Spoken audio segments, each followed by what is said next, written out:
नमस्कार दोस्तों, मेरा नाम है योगेंद्र पाल और आप सीख रहे हैं डेटा स्ट्रक्चर यूजिंग सी। अपने इस वीडियो में मैं आपको एक एब्स्ट्रैक्ट डेटा टाइप के बारे में जानकारी दूंगा जिसका नाम है लिस्ट। तो सबसे पहले जानते हैं लिस्ट के बारे में कि लिस्ट क्या होती है। So list is a sequence of 0 or more element. हम लिस्ट किसी एक ऐसे सीक्वेंस को कह रहे हैं जिसमें 0 या 0 से ज्यादा एलिमेंट हो सकते हैं। उदाहरण के तौर पर ये आप अपने सामने लिस्ट देख रहे हैं A1 से लेकर AN तक, जिसके अंदर एलिमेंट्स हैं, जहां पर n की वैल्यू 0 से ज्यादा या बराबर हो सकती है। आप देख रहे हैं फर्स्ट एलिमेंट क्या होगा A1, लास्ट एलिमेंट क्या होगा AN। n क्या बता रहा है? Length of the list. So अगर n की वैल्यू होती है 2 तो उसमें सिर्फ दो ही एलिमेंट होंगे A1 और A2। और अगर n की वैल्यू 0 होगी तो हम कह सकते हैं कि लिस्ट एम्प्टी है, इस लिस्ट के अंदर कोई भी एलिमेंट नहीं है। थोड़ा और जानते हैं लिस्ट के बारे में। ये लिस्ट आप देख रहे हैं A1 से लेके AN तक, जिसके अंदर एलिमेंट है। एक खास बात जो लिस्ट के बारे में जानने की है वो ये कि लिस्ट में एलिमेंट्स जो होते हैं वो लीनियरली ऑर्डर्ड होते हैं, यानी कि उनकी पोजीशन पहले के बाद दूसरा एलिमेंट, दूसरे के बाद तीसरा एलिमेंट, तीसरे के बाद चौथा एलिमेंट, चौथे के बाद पांचवा एलिमेंट, फिर छठवां एलिमेंट, इस तरह n तक एलिमेंट्स उसके अंदर आते हैं। लिस्ट क्या नहीं होगी? अगर उसके अंदर एलिमेंट्स पहली पोजीशन पर कोई एलिमेंट है, थर्ड पोजीशन पर कोई एलिमेंट है, फिफ्थ पोजीशन पर कोई एलिमेंट है। ऐसा पॉसिबल ही नहीं है। अगर हम बात करते हैं बैंकों के आगे लगी हुई लाइन की या फिर रेलवे स्टेशन पर टिकट खिड़की पर लगी हुई लाइन की, तो लाइन भी एक तरह की लिस्ट है। उसमें पहली पोजीशन पर एक व्यक्ति है, दूसरी पोजीशन पर दूसरा व्यक्ति है, तीसरी पोजीशन पर तीसरा व्यक्ति है। अगर दूसरी पोजीशन से व्यक्ति निकल जाता है तो दूसरी पोजीशन पर तीसरा वाला व्यक्ति आ जाता है। कभी ऐसा नहीं हो सकता कि पहले पोजीशन पर एक व्यक्ति है, फिर थर्ड पोजीशन पर एक व्यक्ति है, फिर सिक्स्थ पोजीशन पर एक व्यक्ति है। तो इस तरह की अगर चीज आती है तो हम इसे लिस्ट नहीं कह सकते। This is not a list. तो ये लिस्ट है और इस लिस्ट के अंदर हम ये कह सकते हैं कि AI के बाद हमेशा AI+1 आता है। सो A4 के बाद क्या आएगा? A4+1 यानी कि A5। A5 के बाद क्या आएगा? A6। तो हम ये कह सकते हैं ऐसा कब तक होता रहेगा? जब तक कि I की वैल्यू जो है वो 1 से लेके n-1 तक है। क्योंकि अगर I की वैल्यू हमने कहा n-1 है तो I की वैल्यू हम लिखी n-1, इसके बाद क्या आएगा? AI जिसकी वैल्यू n-1 है +1। बोला ना I+1, I की वैल्यू हमने n-1 रख दी तो n-1 +1। सो 1 से 1 कैंसिल हो गया तो लास्ट एलिमेंट क्या आ गया? AN। हमने यही कहा है कि लास्ट एलिमेंट AN होना चाहिए। अगर I की वैल्यू n हो जाती है तो AN और उसके बाद क्या हो जाएगा? AN+1, जो कि रॉन्ग हो जाएगा। AN+1 नहीं हो सकता। सो अप टू AN ही होगा, तो इसलिए I की वैल्यू 1 से लेके n-1 तक होगी। तो उस केस में हम कह सकते हैं कि AI प्रेसीड्स AI+1, यानी AI के बाद AI+1 आता है। ठीक ऐसे ही AI से पहले क्या आता है? AI से पहले आता है AI-1। कब तक? जब तक I की वैल्यू 2 से लेके n तक नहीं चलती। सो देखिए AN से पहले क्या होगा? AN-1 होगा, AN-2 उसके पहले होगा, A4 से पहले क्या होगा? A3, A2, A1। लेकिन अगर हमने कहा कि I की वैल्यू 1 है तो A1 से पहले क्या होगा? A0। और 0th पोजीशन तो होती ही नहीं है, लिस्ट एम्प्टी हो जाएगी, फिर लिस्ट खत्म हो जाएगी। तो इसलिए I की वैल्यू 2 से स्टार्ट होकर n तक चलती है। तो उस केस में हम कह सकते हैं कि AI से पहले AI-1 आता है। ये चीजें जानने के बाद आप ये कह सकते हैं कि एलिमेंट AI की पोजीशन I होती है। सो A1 फर्स्ट पोजीशन पर है, A3 थर्ड पोजीशन पर है, AN nth पोजीशन पर है। थोड़ा और जानते हैं लिस्ट के बारे में। अगर ये एक लिस्ट है A1 से लेके A5 तक, सो इसमें फर्स्ट एलिमेंट है A1 और फिफ्थ एलिमेंट है A5, तो आप कह सकते हैं कि A1 की लेंथ यानी कि फर्स्ट एलिमेंट से लेके लास्ट एलिमेंट तक की लेंथ ये है, 5 है बेसिकली। अगर एक और लिस्ट आती है तो इसमें देखिए फर्स्ट एलिमेंट से लास्ट एलिमेंट तक की जो लिस्ट लेंथ है वो ज्यादा हो गई, यहां पर 7 हो गई, यहां पर 4 है और यहां पर 3 है। तो आप कह सकते हैं कि फर्स्ट एलिमेंट से लेकर लास्ट एलिमेंट तक की लेंथ घट या बढ़ सकती है। लेकिन अगर हम कहते हैं कि A1 से लेकर यानी कि स्टार्ट ऑफ द लिस्ट से लेकर थर्ड पोजीशन तक के एलिमेंट की लेंथ क्या होगी किसी लिस्ट में, तो वो हमेशा इक्वल ही रहेगी, वो कभी भी चेंज नहीं होगी। जैसे A3 के लिए जो लेंथ है वो सभी में इक्वल है। तो ये तो हुई लिस्ट की प्रॉपर्टीज के बारे में बात। लेकिन हम कब तक नहीं कह सकते कि एक data type abstract data type है? तब तक नहीं कह सकते जब तक हम उसकी प्रॉपर्टीज के साथ साथ उसके फंक्शंस की, यानी कि उसके ऊपर जो जो ऑपरेशंस परफॉर्म हो सकते हैं उनकी बात भी ना करें तब तक। तो हम अगर कहना चाहते हैं कि लिस्ट एक एब्स्ट्रैक्ट डेटा टाइप है तो हमें प्रॉपर्टीज के साथ साथ ऑपरेशंस की बात भी करनी होगी। तो यहां पर हम मान लेते हैं कि L लिस्ट ऑफ एलिमेंट्स है, E एक एलिमेंट है जो या तो लिस्ट का हिस्सा है या फिर लिस्ट में इंसर्ट किया जा सकता है, और P है पोजीशन ऑफ एन एलिमेंट। तो उस केस में एब्स्ट्रैक्ट डेटा टाइप बनाने के लिए कुछ प्रॉपर्टीज हमने ऑलरेडी डिसाइड कर रखी हैं, sequence of linearly ordered elements, and ये ऑपरेशंस इस लिस्ट पर परफॉर्म किया सकते हैं। तो क्या क्या ऑपरेशंस हैं? इंसर्ट, जहां पर एक एलिमेंट को हम किसी पर्टिकुलर पोजीशन पर इंसर्ट करेंगे किसी लिस्ट के अंदर, लोकेट, रिट्राइव, डिलीट, इस तरह के कुछ ऑपरेशंस हमने डिसाइड किए हैं। याद रखिए ये ऑपरेशंस मैंने डिसाइड किए हैं, लेकिन ऐसा बिल्कुल भी जरूरी नहीं है कि आप सिर्फ इसी तक बाउंड रहें। आप अपनी रिक्वायरमेंट के अकॉर्डिंग कई और ऑपरेशंस के बारे में सोच सकते हैं या इसमें से कुछ ऑपरेशंस को निकाल सकते हैं। मैं अब सभी ऑपरेशंस के बारे में एक एक करके बात करता हूं। सो पहला ऑपरेशन है print all elements of the list ADT। So list abstract data type के सभी एलिमेंट्स को प्रिंट कीजिए। इस नाम का हम एक ऑपरेशन डिसाइड करते हैं, उसको नाम दे देते हैं प्रिंट लिस्ट, जिसके अंदर पास क्या किया जाएगा? लिस्ट पास की जाएगी। तो ये क्या करेगा? Print the elements of L list in order of occurrence, यानी कि पहले पहला एलिमेंट, फिर दूसरी पोजीशन का एलिमेंट, फिर थर्ड पोजीशन का एलिमेंट, इस तरह से nth पोजीशन तक के एलिमेंट्स को ये प्रिंट कर देगा। अगला फंक्शन है एंड ऑफ लिस्ट। अगर आप पता करना चाहते हैं कि लिस्ट का एंड क्या है तो उसके लिए हम एक फंक्शन बना लेते हैं जिसको हम नाम दे देते हैं एंड, और इसमें पास कर देते हैं L, यानी कि लिस्ट पास कर देते हैं। तो ये क्या करेगा? Returns the position following AN on the list. अब देखिए जैसे ये लिस्ट है A1 से लेके AN तक, तो एंड क्या होगा इसका? जो ये वाली पोजीशन होगी। तो AN के बाद जो भी पोजीशन होगी इसको रिटर्न करेगा। तो अगर ये 1 से लेके N तक है तो N+1 इस पोजीशन को रिटर्न किया जाएगा। सो अगर किसी लिस्ट के अंदर 7 एलिमेंट्स हैं और ये पोजीशन ऑफ एलिमेंट्स आप देख रहे हैं, तो एंड L क्या रिटर्न करेगा? इस पर्टिकुलर लिस्ट के लिए 8 रिटर्न करेगा। क्यों? क्योंकि इसके बाद क्या आता है? 8 आता है। इसी तरह से हम लिस्ट में पता करना चाहते हैं कि फर्स्ट पोजीशन क्या है, तो उसके लिए हमने एक फंक्शन का नाम बनाया फर्स्ट और उसके अंदर पास कर दी लिस्ट। तो ये क्या करेगा? Returns the first position on the list. तो ये काफी सिंपल सा लग रहा है क्योंकि हमेशा क्या रिटर्न हो जाएगा? 1 रिटर्न हो जाएगा। लेकिन जैसे जैसे हम कई डेटा स्ट्रक्चर्स के बारे में सीखते जाएंगे तो हम कई बार ऐसा भी करेंगे कि कोई लिस्ट का ऐसा टाइप है जिसमें आगे से भी वैल्यूज निकल सकती हैं, तो उस केस में फर्स्ट भी मूव हो सकता है। लेकिन अभी मैं आपको कंफ्यूज नहीं करना चाहता, इसलिए उसके बारे में ज्यादा डिटेल में बात नहीं करते। तो अगर हम फर्स्ट L की बात करते हैं करंट सिचुएशन में, तो क्या होगा? Return the first position on the list, जो कि हमेशा 1 रहेगी। लेकिन यहां पर भी एक प्रॉब्लम आ सकती है। अगर लिस्ट एम्प्टी है तो क्या रिटर्न होगा? तो रिटर्न होगा एंड ऑफ लिस्ट। तो अगर एम्प्टी है तो एंड ऑफ लिस्ट क्या होगी? 1 होगी। हमने बताया था ना अभी थोड़ी देर पहले एंड की बात की थी। अगर 7 एलिमेंट है तो एंड L क्या होगा? 8 होगा। तो अगर लिस्ट एम्प्टी है इसका मतलब तो एंड L क्या होगा? 1 होगा। सो एंड L जब भी 1 सेट है तो इसका मतलब है कि लिस्ट एम्प्टी है। ठीक इसी तरह से हम ये जानना चाहते हैं किसी पर्टिकुलर पोजीशन का नेक्स्ट पोजीशन क्या है और प्रीवियस पोजीशन क्या है।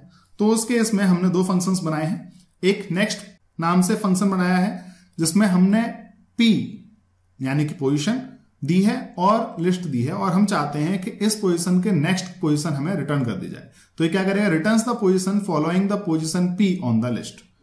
ठीक इसी तरह से प्रीवियस क्या करेगा? प्रीवियस के अंदर भी हम 2 पैरामीटर्स पास कर रहे हैं, एक पोजीशन और एक लिस्ट। ये क्या करेगा? Returns the position preceding the position P on the list, यानी कि लिस्ट में इस पोजीशन से पहले यानी P-1th पोजीशन को ये रिटर्न कर देगा। याद रखिए पोजीशन रिटर्न करवा रहे हैं हम, इससे एलिमेंट को रिटर्न नहीं करवा रहे हैं। If P is the last position on the list then next PL will return end L। तो कई बार ऐसा हो सकता है कि आपने क्या किया? P की वैल्यू वही दे दी जो कि सबसे आखिरी पोजीशन है लिस्ट में, तो उस केस में नेक्स्ट PL क्या रिटर्न करेगा? एंड ऑफ लिस्ट रिटर्न करेगा। प्रीवियस अनडिफाइंड होगा अगर P की वैल्यू कितनी होगी? 1, क्योंकि 1th पोजीशन से पहले क्या आएगी? 0th पोजीशन, और 0th पोजीशन तो होती नहीं, तो उस केस में प्रीवियस क्या हो जाएगा? अनडिफाइंड हो जाएगा। Both functions are undefined if L has no position P। और अगर आपने 7 पोजीशन तक की किसी लिस्ट में से आपने 10th पोजीशन का नेक्स्ट या प्रीवियस कैलकुलेट कर लें तो उस केस में क्या होगा? अनडिफाइंड हो जाएगा, क्योंकि पोजीशन एग्जिस्ट ही नहीं करती, तो उसका कैलकुलेशन पॉसिबल नहीं है। अब बात करते हैं लिस्ट एडीटी में किसी एलिमेंट को इंसर्ट करने के बारे में। तो अगर ये लिस्ट है जिसमें A1 से लेके A7 तक एलिमेंट्स हैं और हम इसमें कुछ इंसर्ट करना चाहते हैं, तो उसके लिए हमने ऑपरेशन का नाम रखा है इंसर्ट, जिसमें हम एलिमेंट E को इंसर्ट करना चाहते हैं at a particular position in the list. तो इसके लिए हमें 3 पैरामीटर्स पास करने होंगे। तो हम इसको इस तरह से लिख लेते हैं कि A1 से लेके AN तक है और pth पोजीशन वाला एलिमेंट ये रहा AP।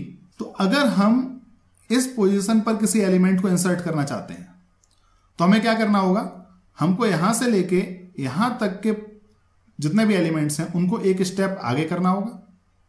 तो इससे क्या होगा, एक ब्लैंक स्पेस आ जाएगा और उस ब्लैंक स्पेस पर हमें लिखना होगा E, जैसे कि ये। सो A1 से लेके AP-1 अपनी पोजीशन पर ही रहेंगे। उसके बाद AP से लेके AN तक के एलिमेंट्स को हम एक पोजीशन आगे कर देंगे और उसके बाद हम E को यहां पर लिख देंगे। तो अगर 3 को 5th पोजीशन पर इंसर्ट करना है इस लिस्ट के अंदर, तो हमें क्या करना पड़ेगा, 5, 6 और 7 को एक पोजीशन आगे खिसकाना होगा। तो उससे ये वाली पोजीशन ब्लैंक हो जाएगी और यहां पर हम क्या लिख देंगे, 3 को लिख देंगे। अगर आपने ये पोजीशन दे दी एंड ऑफ लिस्ट, तो उस केस में शिफ्ट नहीं करने पड़ेंगे एलिमेंट्स, क्योंकि वो तो एंड ऑफ लिस्ट ही है। तो उस केस में लास्ट में सिर्फ E को इंसर्ट कर दिया जाएगा। अगला ऑपरेशन है locate an element in list abstract data type. अगर हम किसी पर्टिकुलर एलिमेंट को लिस्ट में ढूंढना चाहते हैं, पता लगाना चाहते हैं कि वह किस पोजीशन पर है, उसके लिए हमने ये फंक्शन बनाया है। सो लोकेट नाम का जो फंक्शन होगा उसमें 2 पैरामीटर पास होंगे, एक तो एलिमेंट जो आप सर्च करना चाहते हैं और दूसरा लिस्ट। तो ये क्या करेगा, returns the position of E on list L। So element की पोजीशन को रिटर्न करेगा। तो याद रखिए यहां पर पोजीशन रिटर्न हो रही है, ना कि एलिमेंट। अगर आपने लोकेट में 76 पास किया ऑफ इन दिस लिस्ट, तो 76 किस पोजीशन पर है, 3 पोजीशन पर है। तो क्या होगा, ये 3 को रिटर्न करेगा। इफ E यानी कि एलिमेंट जो आप पास कर रहे हैं appears more than once, then the position of first occurrence is returned। अगर 76 इस लिस्ट में 2 बार या 3 बार आ रहा होता, तो उस केस में हम सिर्फ फर्स्ट पोजीशन को ही रिटर्न करना चाहते हैं। याद रखिए कि आप में से कई को इस पर ऑब्जेक्शन हो सकता है कि ऐसा क्यों, हम सभी को क्यों नहीं करना चाहते। तो जैसा कि मैंने पहले ही आपको बताया था कि ये एब्स्ट्रैक्ट डेटा टाइप है। आपकी मर्जी है कि आप कितने ऑपरेशंस डिफाइन करना चाहते हैं, उस ऑपरेशन के अंदर आप क्या चीज चाहते हैं वो भी आप डिसाइड कर सकते हैं। इसमें कोई ऑब्जेक्शन नहीं है, इसमें कोई रटने वाली बात नहीं है। तो अगर आपको लगता है कि आप सभी एलिमेंट्स की पोजीशंस को रिटर्न करना चाहते हैं, तो उस केस में आप इसको उसके अकॉर्डिंग मॉडिफाई कर सकते हैं। लेकिन मेरी जो रिक्वायरमेंट है उसके लिए कंडीशन एकदम परफेक्ट है, इसलिए मैं एक भी नई कंडीशन को यहां पर ऐड नहीं करूंगा। If E does not appear then end L is return. Suppose ऐसा हुआ कि आपने इसमें 95 सर्च किया, अब 95 तो लिस्ट के अंदर ही नहीं है, तो क्या रिटर्न होगा, एंड L रिटर्न होगा, जिससे हमें पता लग जाएगा कि ये एलिमेंट इस लिस्ट के अंदर नहीं है। अगला है retrieve an element from list ADT. So हमने यहां पर क्या किया था, हमने यहां पर पास किया था एलिमेंट और उसकी पोजीशन को रिटर्न किया था। यहां पर हम क्या करेंगे, हम पोजीशन को पास करेंगे और उस पर्टिकुलर पोजीशन पर एलिमेंट क्या है उसको रिटर्न करेंगे। सो फंक्शन का नाम दिया रिट्राइव, P हमने पोजीशन पास की और L लिस्ट पास की। So it returns the element at position P from the list. ये क्या करता है, किसी पर्टिकुलर पोजीशन से उस एलिमेंट की वैल्यू को रिटर्न कर देता है। सो फॉर एग्जांपल रिट्राइव 3 अगर हमने किया तो 3 का मतलब क्या है, पोजीशन 3। सो पोजीशन यहां पर है तो क्या रिटर्न हो जाएगा, 76 रिटर्न हो जाएगा। अब रिजल्ट अनडिफाइंड कब होगा, if P is equal to end L। तो अगर आपने ऐसा कर दिया कि पोजीशन दे दी एंड ऑफ लिस्ट, तो उस केस में क्या होगा, एंड ऑफ लिस्ट यानी कि यहां पर कुछ भी नहीं है, ब्लैंक है, तो क्या रिटर्न हो जाएगा, अनडिफाइंड हो जाएगा। और अगर आपने एक ऐसी पोजीशन दे दी जो लिस्ट में है ही नहीं, सपोज 7 तक ही लिस्ट है लेकिन आपने कहा 10th पोजीशन से मैं एलिमेंट चाहता हूं, तो उस केस में भी रिजल्ट क्या होगा, अनडिफाइंड होगा। अब बारी है डिलीट करने की एक एलिमेंट को लिस्ट से। सो डिलीट करने के लिए हमने एक फंक्शन लिखा जिसका नाम दिया डिलीट। तो हम इसमें किसी पर्टिकुलर पोजीशन पर जो एलिमेंट है उसको डिलीट करना चाहते हैं लिस्ट के अंदर से। तो हमने इसमें 2 पैरामीटर्स पास किए, P and L। So A1 से लेके AN तक हमारे पास लिस्ट है, उसमें ये वाला पोजीशन है AP। अगर डिलीट करना है तो हमें क्या करना पड़ेगा, अगर हम AP को डिलीट करना चाहते हैं तो क्या करना पड़ेगा, AP+1 जो भी होगा उसको P पर लाना होगा। ठीक ऐसे यहां पर जो होगा वो इधर लाना होगा और AN कहां पर आ जाएगा, AN-1 की जगह पर आ जाएगा। और AN किससे रिप्लेस हो जाएगा, अनडिफाइंड से, यानी कि एंड ऑफ लिस्ट क्या हो जाएगी फिर सेट, ए एन सेट हो जाएगी। तो A1 से AP-1 तक तो अनअफेक्टेड रहेगा, उसके बाद AP यहां से डिलीट हो गया, AP+1 आ गया, और उसके बाद अप टू AN ये चलता रहेगा। जैसे कि डिलीट करना चाहते हैं फिफ्थ एलिमेंट को फ्रॉम दिस लिस्ट, तो क्या करना होगा, फिफ्थ एलिमेंट डिलीट करना है तो हमने क्या किया, A6 को इधर शिफ्ट किया, A7 को इधर शिफ्ट किया, और A7 की जगह पर हमने क्या कर दिया, अनडिफाइंड। तो इस तरह से ये लिस्ट निकल कर आई, क्योंकि डिलीट करने पर एक एलिमेंट कम भी हो रहा है, यानी कि लिस्ट की लेंथ भी कम हो रही है, तो हमें उस चीज का भी ध्यान देना पड़ेगा। हालांकि ये सब कुछ हम देखेंगे जब हम डेटा स्ट्रक्चर बनाएंगे लिस्ट टाइप का, अभी हम सिर्फ एब्स्ट्रैक्ट डेटा टाइप को डिफाइन कर रहे हैं। अगर आपने कहा डिलीट 10 फ्रॉम दिस लिस्ट, तो इसमें देखिए 10th तो पोजीशन ही नहीं है लिस्ट के अंदर, तो अब 10th पोजीशन ही नहीं है तो कुछ भी डिलीट नहीं होगा, और इसलिए रिजल्ट क्या आएगा, अनडिफाइंड आएगा। लास्ट ऑपरेशन है एम्प्टी एंटायर लिस्ट। सो पूरी लिस्ट को हम अगर डिलीट करना चाहते हैं तो हमें क्या करना पड़ेगा, हमने एक तो फंक्शन का नाम लिखा मेक नल, जिसमें सिर्फ एक ही पैरामीटर पास होता है लिस्ट, क्योंकि हम इसको नल करना चाहते हैं। सो क्या होगा, L becomes empty and returns position and L। तो सिंपली हम एंड L को सेट कर देंगे 1 से, तो पूरी लिस्ट एम्प्टी मानी जाएगी। तो ये तो बात हुई इस एब्स्ट्रैक्ट डेटा टाइप लिस्ट की। मैंने अभी तक आपको पहला ही डेटा टाइप बताया है लिस्ट, और इसको अभी तक हमने इंप्लीमेंट नहीं किया है, ये अभी तक सिर्फ एब्स्ट्रैक्ट फॉर्म में है, यानी अभी इसका इंप्लीमेंटेशन नहीं हुआ है। अगले वीडियो में हम इसे इंप्लीमेंट करने की कोशिश करेंगे किसी पर्टिकुलर प्रॉब्लम को लेके सी प्रोग्रामिंग लैंग्वेज के अंदर। तो इस वीडियो को यहां पर क्लोज करते हैं। इसमें हम लिस्ट टाइप के एब्स्ट्रैक्ट डेटा टाइप को पूरी तरह से डिफाइन कर चुके हैं। अगर आप मेरे इस कोर्स को परचेस करना चाहते हैं, ज्वाइन करना चाहते हैं, तो उस केस में आप ये लिंक को विजिट कर सकते हैं। ये जो ऊपर वाला लिंक आप देख रहे हैं, ये URL है हमारी वेबसाइट का, जहां पर आपको कोर्स का डिस्क्रिप्शन मिल जाएगा, कोर्स का प्राइस मिल जाएगा, और ये इसी का शॉर्ट URL। अगर आपको इस पर जाने में दिक्कत होती है तो आपको उस केस में इस पर क्लिक करके या इसको भी अपने ब्राउजर में टाइप करके जा सकते हैं। हालांकि वीडियो के डिस्क्रिप्शन में भी इसका लिंक दिया हुआ है। अगर आपको लगता है कि प्राइस ज्यादा है और आप एलिजिबल हैं किसी तरह के डिस्काउंट के, तो आप info@learnwhywatch.com पर ईमेल कर दीजिए। समय समय पर हमारे डिस्काउंट ऑफर आते रहते हैं, तो उस केस में आपको ईमेल कर दिया जाएगा और आप डिस्काउंटेड प्राइस में इस कोर्स को ज्वाइन कर सकते हैं। तो अब मिलता हूं आपसे अपने अगले वीडियो में, तब तक के लिए इजाजत दीजिए, नमस्कार।